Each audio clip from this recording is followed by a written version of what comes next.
ایک عورت عراق سے آئی، اس کی 5 یتیم بچیاں تھیں تو اسے ضرورت تھی وظیفے کی۔ اس نے آ کے پوچھا حضرت عمر بن عبدالعزیز کا گھر کہاں؟ تو لوگوں نے فرمایا وہ سامنے جو ٹاٹ اور بوریے کا پردہ لٹک رہا ہے وہ عمر بن عبدالعزیز کا گھر ہے۔ دروازے پہ دستک دی تو ایک عورت اندر برتن دھو رہی تھی۔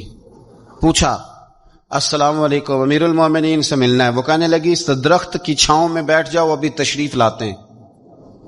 تھوڑی دیر گزری تو حضرت عمر بن عبدالعزیز آئے تو کنویں سے پانی نکال کے نا، سین میں کنواں تھا تو جو جگہ میں مٹی اڑ رہی تھی نا، گرد اڑ رہی تھی، ہوتا ہے نا عصر کے بعد لوگ پانی پھینکتے ہیں، وہاں پانی پھینکنے لگے، چھڑکاؤ کرنے لگے۔ تو تھوڑی تھوڑی باتیں وہ خاتون آپ سے کرنے لگی تو وہ جو عورت آئی تھی نا وہ کہنے لگی تم غلام سے باتیں کر رہی ہو، تمہیں پردہ کرنا چاہیے۔ وہ کہنے لگی یہ غلام نہیں، یہ میرے شوہر ہے اور یہ امیر المومنین عمر بن عبدالعزیز ہیں۔ کہنے لگی یہ عمر بن عبدالعزیز ہے؟ کہا ہاں یہ عمر بن عبدالعزیز ہے۔ تو وہ خاتون حاضر ہوئی، کھجوریں اس کو دی گئیں کھانے کے لیے۔ اس نے کہا حضور میری 5 یتیم بیٹیاں ہیں، مجھے وظیفہ چاہیے۔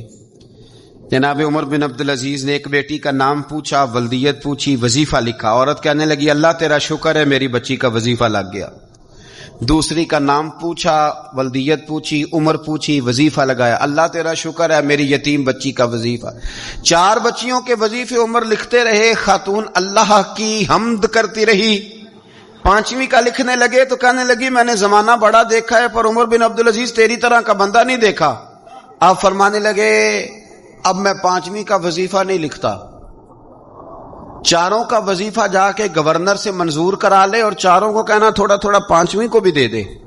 حضور کیوں نہیں لکھتے؟ فرمایا جب تک تو حمد کے لائق رب کی حمد کر رہی تھی میں وظیفے لکھ رہا تھا، اب تو نے میری تعریفیں شروع کر دی۔ اپنی تعریف پر کیسے وظیفہ لکھوں؟ وہ تو حمد کے لائق ہے، اس کی حمد ہونی چاہیے، لیکن میں اپنی تعریف پر، اپنی خوشامد پر میں نہیں لکھتا۔ جا اللہ تعالیٰ تیری لیے بہتری کرے۔ وہ خاتون کہتی ہے میں وہاں سے آئی، مجھے مہینوں لگ گئے، سفر لمبا تھا، عراق پہنچی تو عراق کے گورنر کو جب میں نے وہ روکا دیا تو ان کی چیخیں نکل گئی، تڑپ کے روئے۔ میں نے کہا کیا ہوا؟ کہنے لگی بی بی جس نیک آدمی نے تجھے یہ لکھ کے دیا تھا نا، چند دن ہوئے ان کا انتقال ہو گیا۔ عمر بن عبدالعزیز پردہ فرما گئے۔ وہ خاتون پھر روئی، کہنے لگی یتیم بیٹیوں کا اب کیا بنے گا، اس رکے کا کیا بنے گا؟ تو آپ فرمانے لگے بی بی جب امیر عمر بن عبدالعزیز جیسا ہو تو گورنروں کو بھی اللہ کچھ توفیق